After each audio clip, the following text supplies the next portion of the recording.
Okay, and welcome to the Remove Success Story this tonight with Sean Ashton. Now, Sean is currently in the Remove program, which is in association with Prostate Cancer Research UK.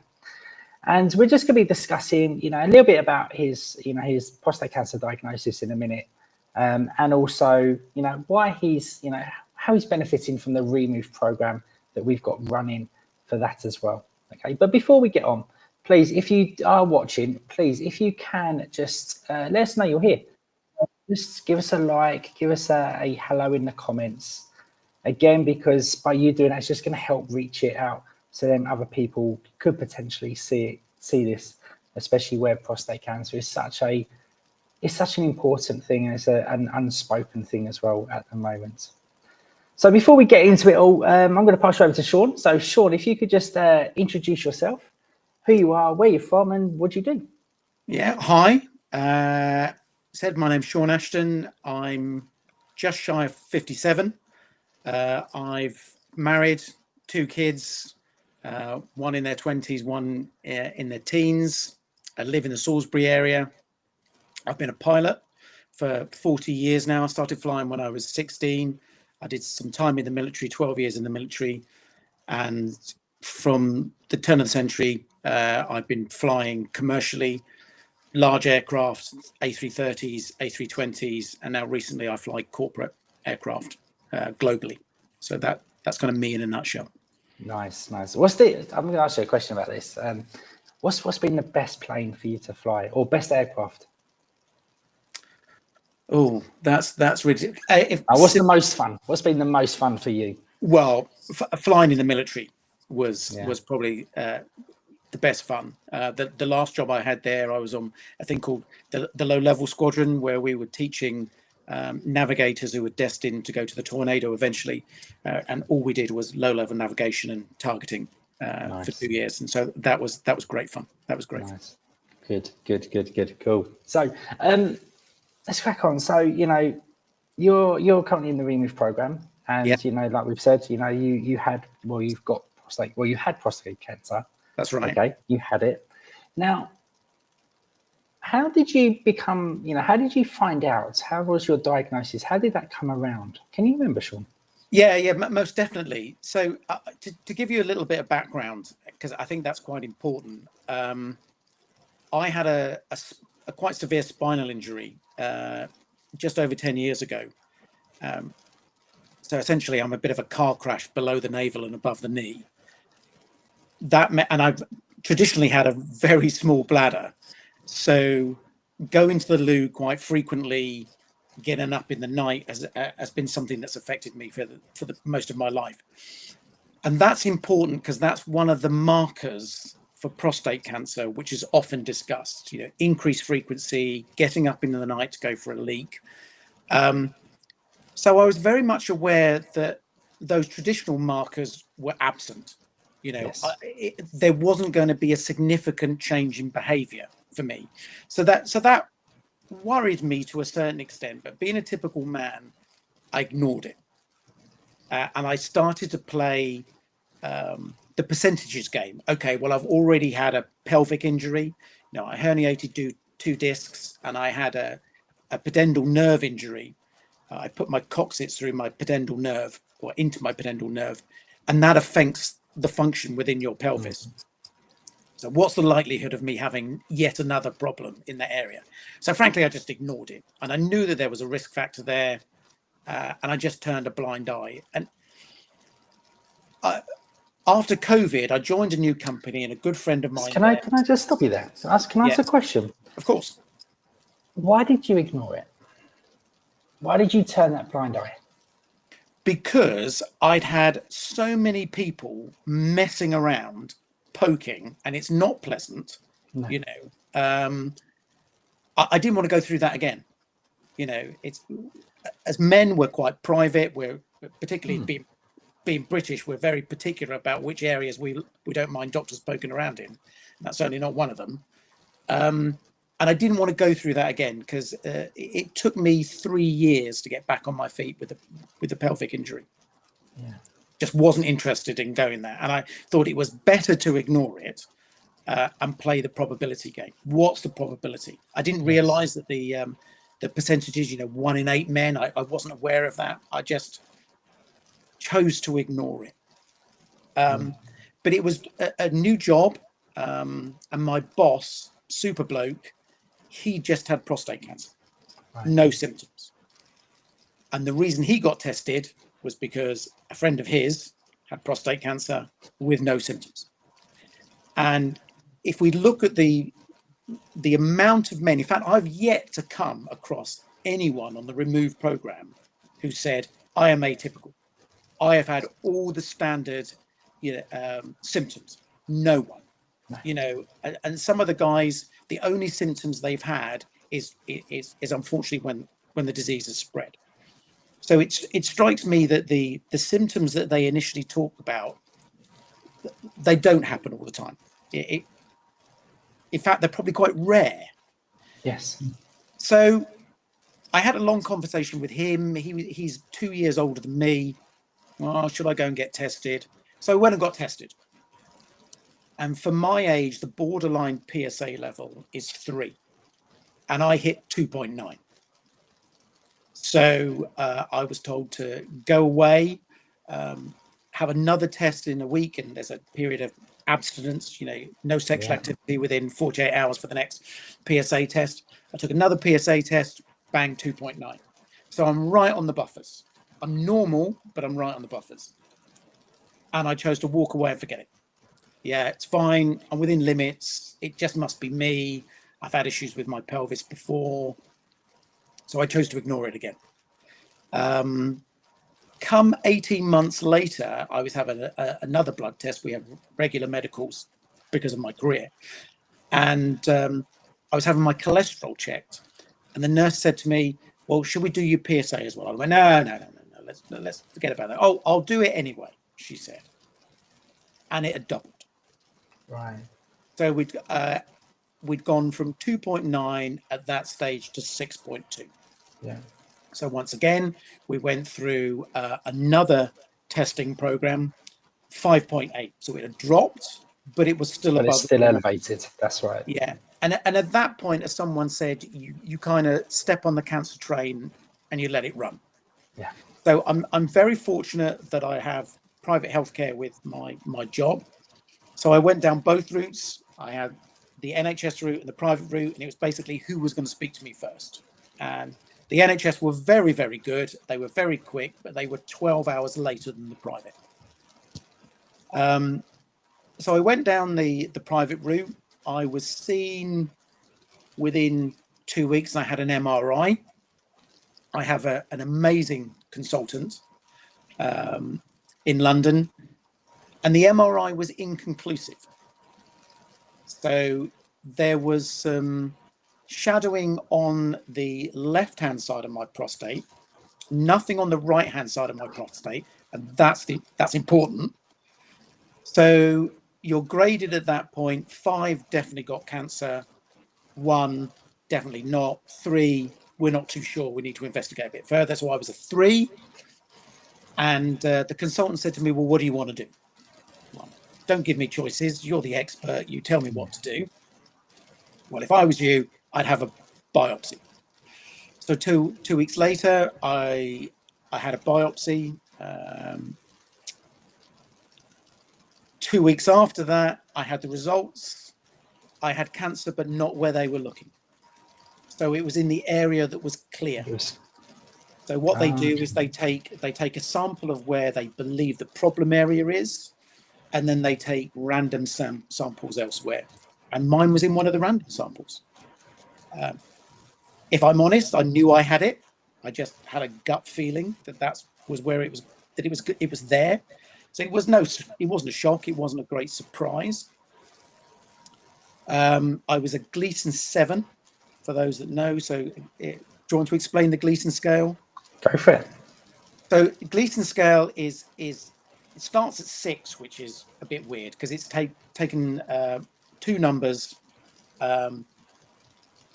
which add to a minimum of 6, and it's how aggressive the cancer is and the size of the tumor. And I was a Gleason 7, So moderately aggressive, but so small they couldn't see it on the MRI. So not great on the first one, but quite good on the second. So then we decided on a thing called active surveillance, where I would just be monitored. Every 3 months I would have a PSA test. Every 3 months I'd have a PSA. And bearing in mind, when we had the MRI, my consultant said, I'm giving you a 70% chance of not having cancer. Right, so now I've got cancer. All right. Yeah. So the odds didn't quite work in my favor. The next one was, due to the grade of the cancer, I'm going to give you a 30% chance of needing treatment within 10 years.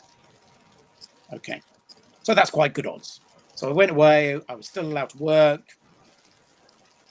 And then 3 months later, my PSA had risen 6.5. Okay. And again, these are not big numbers in comparison to the people that we know. Exactly. They're very small. These are minuscule. But even itself, that is quite important, because even a low number means that there's cancer there. You know, you don't want to see double-digit numbers. No. So 6.5. Next one's 6.7. And my consultant, bless him, really doesn't quite understand what's going on, because this is atypical at this point. So now we're trying to control it. Is it swelling within the prostate? So then I go on an extended period of anti-inflammatories. Brufen goes up. Okay, well that shouldn't have happened, right?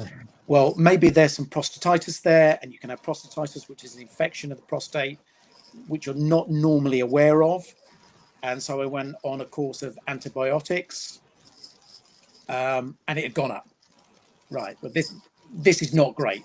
So at this point, we'd hit 7.5, and the surgeon said, "Look, you know, I think now's the time to jump in, because there's something with the biology that we can't see." Because I'd had another MRI at that point, and they'd seen nothing. So we then decided I was going to have treatment, and we'll talk about the treatment in a moment. I had another MRI literally a week, another blood test a week before my treatment. There was the tumor, and it had hit 8.7. Right. So again, things are there's not necessarily a normal progression. So that 30% chance of needing treatment in 10 years turned out to be 100% chance of needing treatment in 11 months. So there's also an indication that if you leave things, it will grow, and it will grow, and it will grow. Yeah. So having it that, yeah, it's okay for 10 years, to then having, hang on a second, it's grown and you're in this now. Like, how did you feel in that moment, Sean? If I'm honest, the side effects worried me more than the disease. What was worrying you more? Well, you have, incontinence, potentially erectile dysfunction. There's a whole host of unpleasantness associated with traditional treatments for prostate cancer. It can be a lottery. We have people on the group who have had their prostate removed that are suffering with both of those side effects. My friend who had it didn't have any of them. So it is a bit of a lottery, and they say the worst thing you can do is look at Google. So what's the first thing everybody does? Is they look at Google. Go to Google, that's right. And you look at the statistics, and the statistics are not good, and I still consider myself a relatively young individual. I don't necessarily feel it first thing in the morning, but honestly, like I said, when you said just then that you were 57, I was like, no, that can't be right, Sean. You don't, honestly, like I said, you don't look it. So that worried me more, and if I'm honest, I think I would have almost wanted to put off treatment to stem those problems. That's right. Yeah. So I would say it was more the side effects rather than the disease itself. Yeah. So my consultant, being the chap he is, he just kind of throws statistics at you. And I'm quite fortunate that because of where my tumor was, it was localized in 1/4 of the prostate. So I was eligible for focal therapy. So it's non-invasive. There's specialists will correct me if I'm wrong, but I believe there's 3 types of focal therapy. There's one where you will freeze the tumor to kill it. That's if the tumor is quite deep-seated in the prostate. There's one called nanoknife, which uses electricity, but I understand that's more of an American technique. It's not popular in the UK because it can cause some bowel damage. And there's HIFU, which uses ultrasound. So there were some concerns initially because they couldn't see my tumor, that they were going to have a general targeting of the prostate. And the problem with that is there's a thing called the neurovascular bundle, which is a series of blood vessels, very small blood vessels, very small nerves that surround the prostate. And those that get damaged, that's controlling your erection function, your urinary function. So it's when those get damaged, that's when you really cause problems. And I'm quite thankful that the last MRI showed him where the tumor was. And I got this message, cryptic message, it's okay, Sean, I can see where the tumor is. Now I can target things. So I had a thing called HIFU.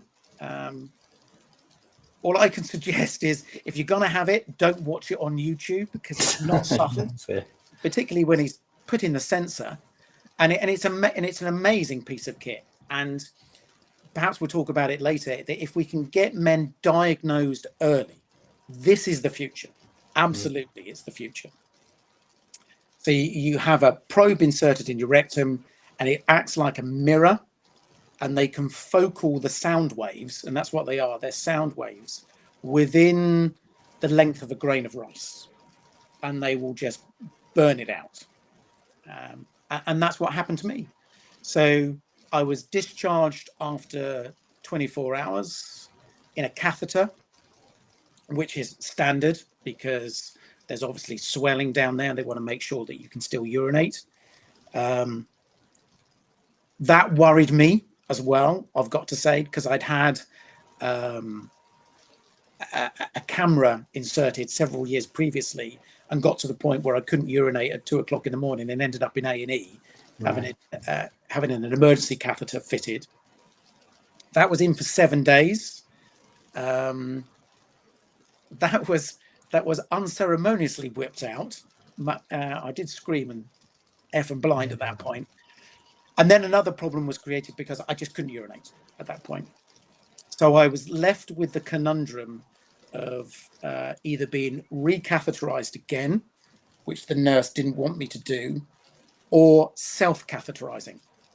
And I have never been so scared in my life. I don't mind admitting, I was shaking like a leaf. And she was this charming nurse. She was this enormous Afro-Caribbean lady. She was lovely. And she was just, I had the surgeon on the end of the phone, her rubbing my back, saying, Sean, you can do this. Sean, you can do this. And basically, the catheter is in a tube about yay long. You pull it out, and it's the length from my finger to my elbow. It's crazy, isn't it? Yeah. And you can imagine what's that like. And you insert the catheter in, and then eventually it goes into the bladder, and you can urinate. So I did it once, and then was given a box. Go home, away you go. Yeah. And I remember stopping at a really grubby motorway service station, having to do that, which is not nice. And then for about the next 10 days, it started to reduce. But trying to self-catheterize at 3 o'clock in the morning when you've woken up is not fun. So it wasn't a bundle of laughs. However, one of the things that being on the program has shown me how easily I got off. Yes. Actually, realistically, Sean, stop being a big girl's blouse. This is nothing. This is nothing. You can do it. So finally, after about, I would say 3 weeks after the surgery, things were returning to some form of normality. I made a very poor decision to go back to work because I instruct in a simulator. That was a really bad move. My surgeon told me not to do it. My nurse told me not to do it. But you did it. Did it. And their advice was completely right. So listen to the doctors, listen to the nurses. And then again, I was very fortunate that because I wanted to get back flying again. I needed to show the aviation medicine authorities that the PSA was decreasing.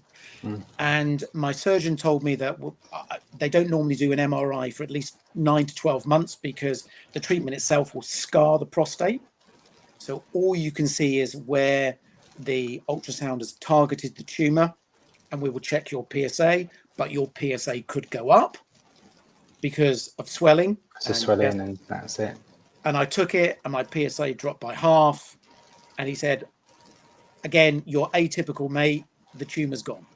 I can't see it. And I had my second PSA test post-surgery. When did I have that? Monday. And it's quite embarrassing to say, actually, because you're dealing, on the Remove program, we're dealing with guys whose PSAs are stratospheric. And for the first time in 3 years, it's returned to a normal level. So you go on the NHS app and it says within normal limits. Yeah. So the treatment works. Nice. That's good. Really, really pleased. Now, time-wise, from you first being diagnosed to getting the all clear, how long was that for you? Sorry if you got me out. I just heard that. Yeah, there's a cat that's just burst their way into the room. So I got the "you have cancer" conversation early July 23. I had surgery June the 4th, 24, and I was told I was free of cancer September the 4th this year as well. Nice. So what? Around about 15 months, wasn't it? Yeah, I think so. Now, statistically, there is you have a greater chance of it coming back. So the tumor is gone, but I will be monitored now for the rest of my life. Of course. Yeah. It's a bit like, again, it's a bit like a lot of the men as well in the program. They're always going to be monitored just to make sure that it's okay. Yes. Once they've had their treatment, which is that. So that's really good news about you. But now, let's move on to the Remove program. You came across the Remove program. How did you hear about it, and what made you want to get involved in it? Social media algorithms. So you start following Prostate Cancer UK, and you're scrolling through stuff on Google, and you try to keep abreast, and then suddenly you find your social media feed is full of relevant prostate things. And I'd signed up, or I'd volunteered for a couple of trials, which in the end weren't relevant to me, were not for my type of cancer, my type of prostate cancer. And then I saw this. I didn't know anything about it. I didn't know what it was about. I thought, well, why not? And it wasn't until I actually got onto the program, that I started to find a little more about it. What it was for, what the purpose of it was. So going into it blind, to be perfectly honest, but having had the disease and being treated for the disease, you've got nothing to lose. So you start to maybe branch out a bit more than you would have done normally. Yeah. So you came into it a little bit blind. Now, how are you like this? Like, how are you finding it? You know, how are you finding being in the program for you? Like, what if you had to describe it? How would you describe it to your peers? I think it's. Forgive me if I'm wrong, but I think it's you have a program because you deal with men who want to lose weight of a certain age, and I think it's taken from that program. So there is a very much an initial bias, perhaps, towards fitness and losing weight. There's nothing wrong with that at all. Eating healthy, and I didn't want to lose weight. I was quite fortunate. I did need to lose weight. I needed to lose about half a stone. But just prior to the program, I had viral laryngitis for 2 weeks, and I lost half a stone. Which did it? Yeah, back. So yeah, either choose viral laryngitis or go to the MOVE program. I was pretty ignorant about eating, I would say. Water intake. So it's not necessarily a fitness program. No, it's not a fitness program. It's more of a lifestyle program, I would say. And we discussed this on the last group call. You can either follow it slavishly, and there's nothing wrong with that at all, or also it can give you a toolbox of things to do. And I think that's probably its secret. For some of us, this fits me. Maybe this doesn't quite so much. That really resonates with me. Maybe that doesn't so much. But it's more of a program that you can, as I say, it gives you a toolkit, and I can dip into that, and I can dip into this, and that's the beauty of it. So you have the program. I'm more than happy to talk about the specific elements within it as well. So protein, right? I'm not a big meat eater. And I have found since starting the program and trying to up my protein intake that I don't have the munchies as much. So little things like that are really good. I have found it nigh on impossible to get 30% of my daily intake in protein. It's really hard work, but it gives you a target. Gives you something to aim towards, doesn't it? Exactly. And the food diary, it's difficult when I'm away, but if I'm not preparing stuff myself. But it gives you a really good baseline.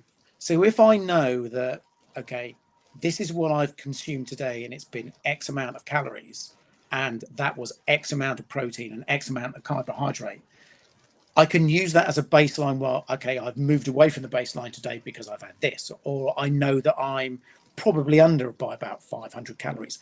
So you can start tracking your diet, but then after a while, probably after a couple of months, you get to know where you are.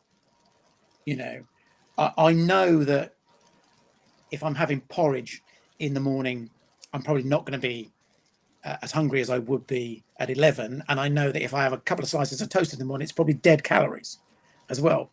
So you become more aware of that. The weight loss element didn't really apply to me. One of the biggest benefits has probably been psychological, if I'm honest, and probably not from the perspective that most people would think is. Sorry, I'm going to have to shy the cat away. It's okay. So the year leading up to my cancer diagnosis and during that was not the best year of my life. So I nearly lost my job. I lost both my parents, and I got diagnosed with cancer. So life was a bit crap, to be perfectly honest. And when you start the program, you write down your priorities. What do you want to do? Do you want to be fitter? Do you want to be healthier? Do you want to lose weight? And then you talk about 3 things that are not within that particular table. That list, that's right. So one of mine was de-stress. I was getting really stressed at work. I found it very, very difficult to switch off. I'm the guy that answers emails at 9 o'clock at night. And it's helped me deal with that a bit better. It's not perfect, but it's better. But I became very despondent about the future, not because of my diagnosis, necessarily, but I'd watched my parents, who I was very close to, decay over the last 3 years. And I just thought, if this is all I've got to look forward to, what's the point? What's the point? But actually, it was sitting down, talking to the guys, and there are some guys with amazing attitudes on the program who are very poorly, the Pauls, we can say. Yes. Yes. Tremendous attitude. And I think that gave me a bit of a, pardon my language, a mental kick up the arse. Yeah. There are people who are dealing with serious illness, with serious treatment, with horrible side effects, and they are living for today. And it's changed my perspective. It's still not perfect, but it's changing my perspective. So that aspect, I think, has been more beneficial than anything else. Yeah. The group, this is something I speak about a lot, and that is the power of the group. Getting you all in there so you can all talk, and it's a safe space for you to, it's not like a counselling or an AA meeting, but it's a safe space for you guys just to go and speak how you're truly feeling, and it gives people an opportunity to decompress. That's right. Yeah, that's the word. You're not plaguing friends or relatives, no. And I can understand people that are poorly. They don't want to burden perhaps loved ones with it anymore. And we always start off the meetings in the same way, and then we always veer off at a tangent. That's what I love. Yeah. That's what I love, and it gives there's a great support network there as well for people that are either having the same treatment, and we've seen that for some of the guys who are going through chemo at the moment, who are they're suffering with the side effects, but there's someone there that can go, "Don't worry, mate. I'm this step ahead of you. I'm this step ahead of you. That's it. Keep going. That's it. Yeah. It will get better." Yeah. And what I like as well is there's a sort of virtual camaraderie about it as well. How's such and such doing? Have we heard from such and such? And that to me is probably more powerful than anything else, because there is a fitness element to it. There is a weight loss element to it, but some people are really quite poorly. Yes. And they can't do that. No. Okay. They can dip in, they can use that toolbox to grab what they want, but equally it's lovely getting on a call and seeing people there, and hearing how they're doing, and encouraging. Having a laugh. Yeah, exactly. And there's one particular individual who we both know who lives in Brighton, and I was in Florida, so I had a virtual margarita for him. And I have promised him that I am going to take him out for a proper margarita when he's fit enough. And that is cast in stone, and that's lovely. It is. It's nice. Yeah, no, it is. It is. It's really nice as well. I like just seeing the relationships grow around, that's really, really nice. Really nice. Now, so you've seen, like, for you, the benefits of being more on I call it like the softer side, the more of the mental side, your confidence, your outlook, and all of that. So yeah, you've done that. But you wouldn't have thought about that before you got into the program, like you wouldn't come into the program and gone, "Oh yeah, no, this is what I'm looking to get out of it." You only realise that from you actually being in the program. Sort of. I think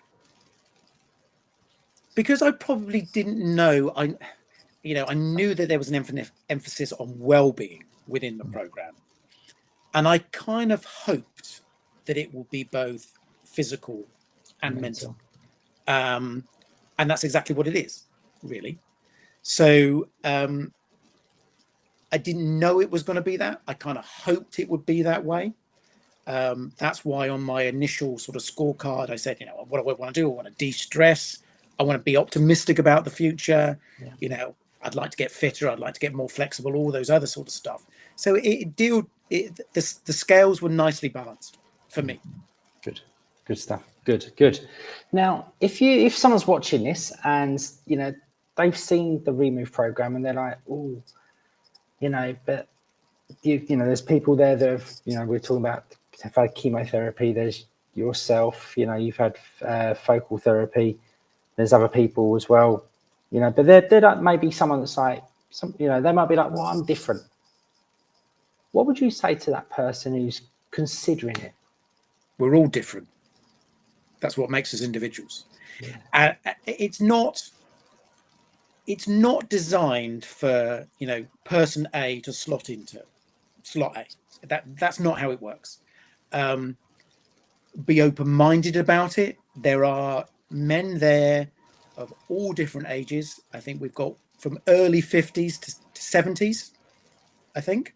Late 70s. The late 70s. We've got people from different walks of life. It's not fluffy. If people are wondering about that, it's not a beasting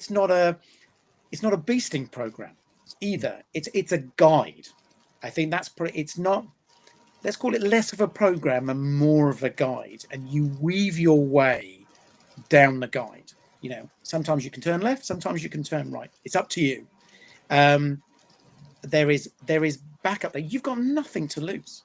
You've got nothing to lose. And if you're sitting there enduring treatment, perhaps haven't got the local support that you want, there's a group of people there that are, you know, willing, able, and want to support you. You know, you're there to, you know, you're the hub of the wheel, if you like. You know, you coordinate everything. It's a great little program, you know, and the opportunity is there.